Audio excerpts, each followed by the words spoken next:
ደረጀ አስገድዶ ደፍሮሽ ነው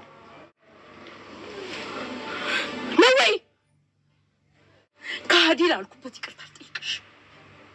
ዛሬ ሆኖ ካለበት አስፈልጊ በፖሊስ ላስጠፍሩ። ፈቅዳችሁ ተማክራችሁ ነው ያደረጋችሁት? አይ እና አንቺ ደፍረሽ ነው ያበላሽ እንጂ አመኛው የከዳይ ልብሽ የስራሽን የልብሽን አይንሳሽ።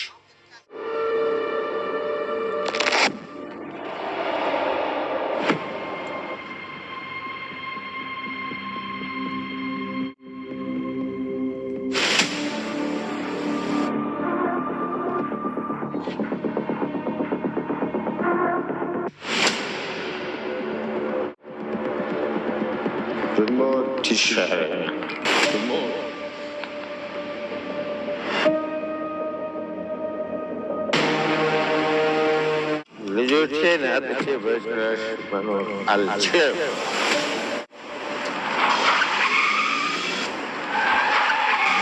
ማርቲ እባክሽ ስለ ልጆቻችን ስለ ውሃ ብለሽ ይቅር በይኝ። ደረጀ ተነስ እባክህ። እኔስ ውሃዬ ተነሺ። እሺ አባዬስ? አንቺ ፊት ይቅርታ ተው ግፍ ይሁንባት።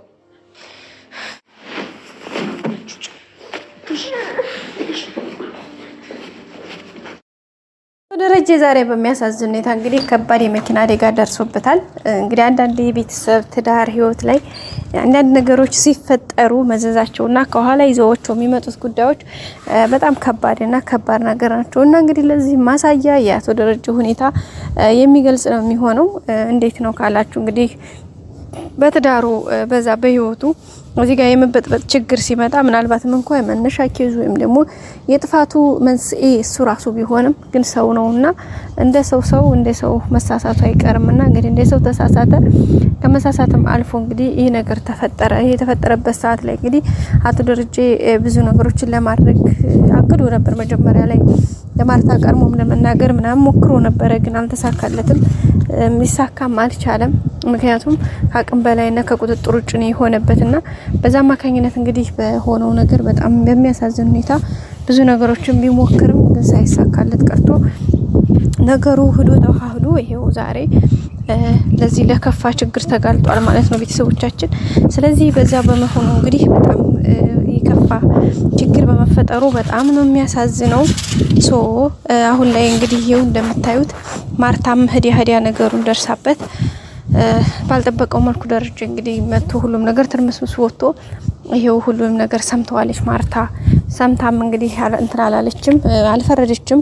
ቀጥታ በራሷ መንገድ መልሳ ለማረጋገጥ የራሷን መንገድ ነው ተከትላ ሄደችው።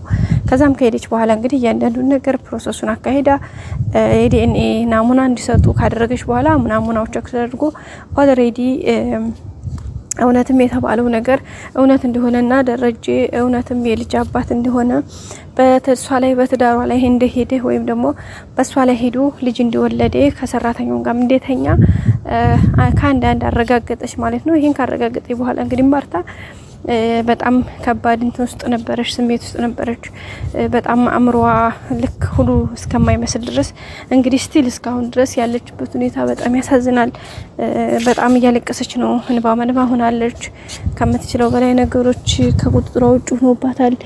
እያለቀሰች ነው፣ እያነባች ነው። ከአንዳንድ በጣም ነው የሚያሳዝነው ሁኔታዋ ማለት ነው ቤተሰቦቻችንና ያው ያለውን ነገር እንግዲህ ለማስተካከል ብዙ ነገሮች ቢሞከሩም ግን አልተቻለም ማለት ከአቅሟ ከቅዷ በቃ ከሁኔታዋ ውጭ ወጥቶባታል ማለት ነውና ይሄ ደግሞ በጣም የሚያሳዝን ጉዳይ ነው ቤተሰቦቻችን። እንግዲህ በዛ የተነሳ አሁን ላይ ደረጀ ያለበት ሁኔታ በጣም ከባድ ነው።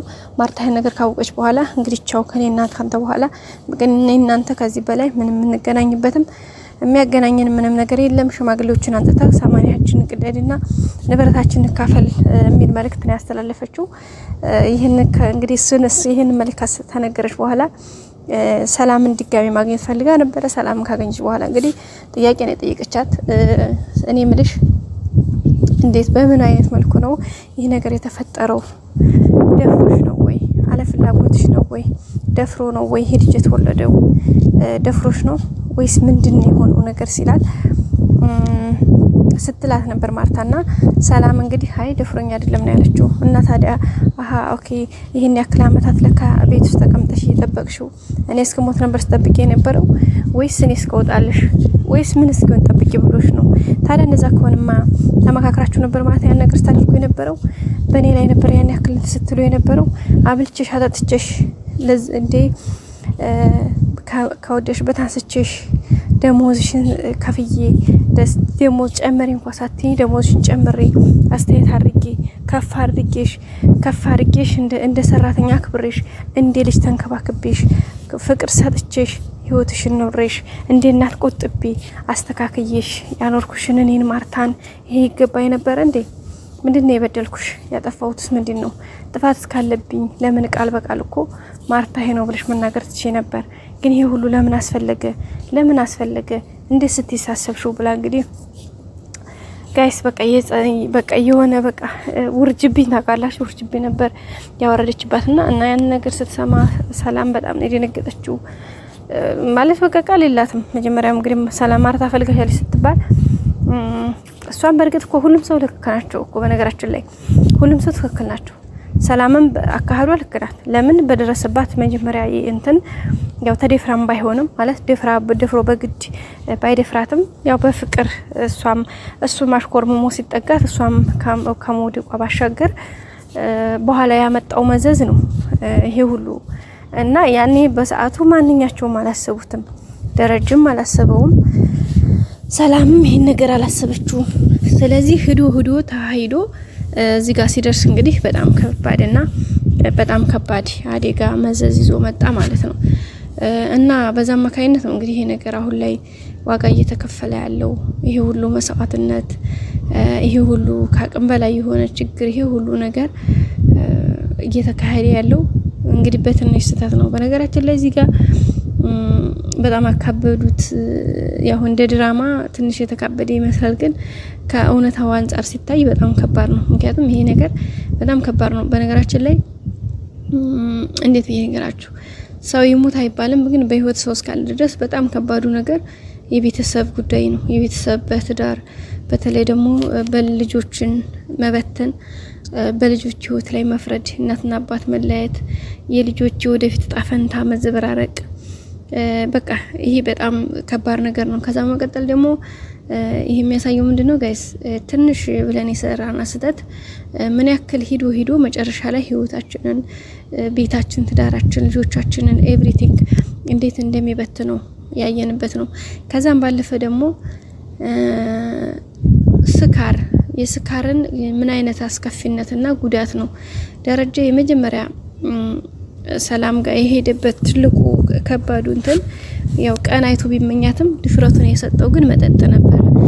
ቀን አይቶ ተመኝቷታል እንደ ማንኛውም ጎረምሳ፣ ግን ምኞቱን እንዲፈጽም ያደረገው ዋናው ነገር መጠጡ ነው። ሲጠጣ ሁሉ ነገር በቃ ተደፈፈረ። ወኔያችሁ ጥቅ ነው የሚለው ወንድ በቃ ሁሉ ነገራችሁ እናንተ በእጃችሁ ያዛችሁት ነው የሚመስላችሁና በዛ አማካኝነት ያን ወኔና ሞራል ሲያገኝ ይሄን ነገር ደፍሮ እንዲገባ ሆነ ማለት ነው። እንዲሁም ደግሞ ከዛ መቀጠል ደግሞ ድጋሚ ሰላም ራሱ ከደረጀ ጋር እንድታድር ዋናው ሚና የተጫወተው ስካር ነው። ማርታ በሌለችበት ደረጀ ሄዶ ጠጥቶ አምሽቶ መጣ። ሲመጣ በር ከፈተችለት፣ ደገፈችው። ማርትዬ ይላል።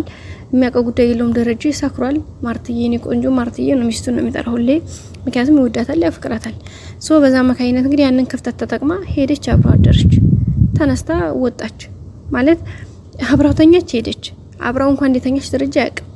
እና በዛ መካከል ያ ነገር ከተፈጠረ በኋላ ነው ሁለተኛው እርግዝና የተፈጠረው። ስለዚህ ምንድነው ይሄ ዋናው ትርጊቱ የስካርን አስከፊነት። በቀጣይ አዲስ ቪዲዮ እስከምንገናኝ ሼር፣ ላይክ፣ ሰብስክራይብ ማድረግ አይረሳ። ላይክ እያደረጋችሁ ወዳችኋለሁ። ባይ ባይ።